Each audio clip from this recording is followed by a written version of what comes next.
Co-Chair, and thanks to the witnesses for being here.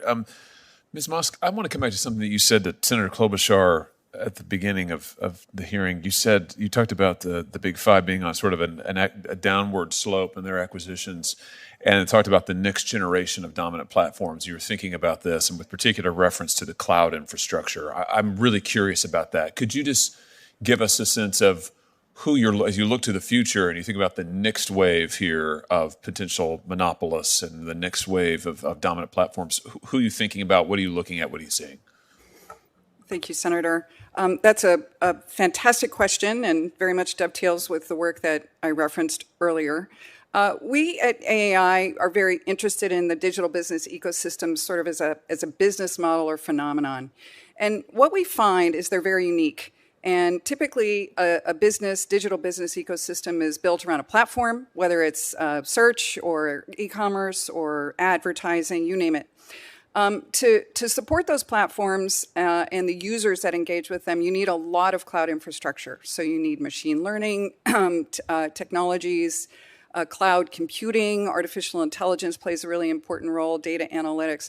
We find that when those two pieces are in place, digital ecosystems can really expand infinitum. They can add in apps to their ecosystems, whether that's in fintech or health tech or energy tech or ed tech, again, you name it. But these ecosystems have really significant capacities for growth and expansion.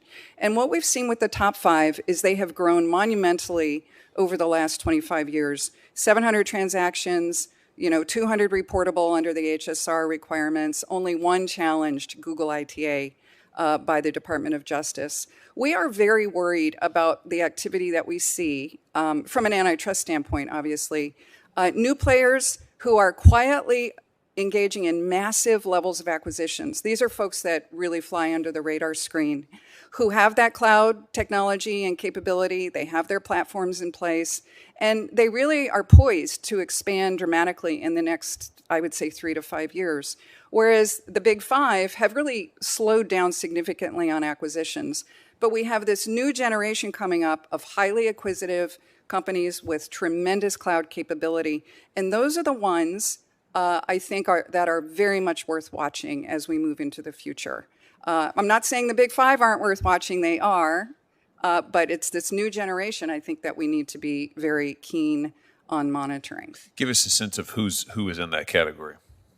I would love to do that. There are public and private companies. I wish I had my list, my spreadsheet, but we have companies in there like Salesforce, which has been incredibly acquisitive over the last many years. Companies like Intuit, with an incredible impact in the fintech space. Zillow is building out an incredible platform ecosystem. And these companies don't have enormous market caps, as you might know, but they certainly have the capability to grow, I think, into large market cap companies and have all the same features as the big digital business ecosystems. Just one more quick comment. We worry about these companies because they are really rife with what we call market failures in economics. There are data externalities, there are network effects, there are information asymmetries around the use of data. And so when you have ecosystems or models like that where there are lots of market failures, you're kind of looking at a similar situation to your traditional natural monopoly electric utility. That does require government oversight to make sure that consumers are not ripped off. Very good. That's very helpful. Thank you very much. Mr. Michikowski, if I could just come to you. I wanted to ask you about further action that you think from a policy perspective that this body might take. You mentioned about opening up the App Store. I've sponsored legislation that would mandate data portability and interoperability. Is that something worth pursuing? Or are there other steps that we should be thinking about policy-wise in terms of changes to the law that would actually promote competition and innovation and allow companies like yours to have a chance at succeeding as opposed to being shut out by the dominant players? Thanks very much for your question, Senator. The Access Act, which I think you co-sponsored in the previous Congress, is I think a very important piece of legislation that would support companies like Beeper that are aiming to interoperate with some of the largest tech platforms.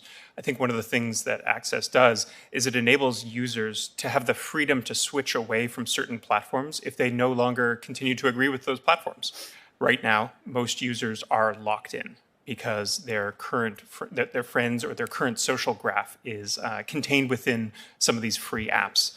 If access were to come to pass, I think that you would see a tremendous innovation in terms of new companies that would compete with some of these entrenched large tech companies. Because no longer would switching mean giving up on the existing relationships that you have with your friends, with your family. You would still be able to maintain those while potentially supporting a different competitor in the space. Very good. That's very helpful. Thank you. My time has expired, so I will leave it at that. I just want to say, Madam Chair, that I happened to see Mr. Michikowski earlier today, and I think this is your first time testifying, right? And I told him this committee is so friendly that he had nothing to fear. So there you are. Except for certain people. But yes, it is very, very friendly, very friendly. Okay, so next up, Senator Blackburn.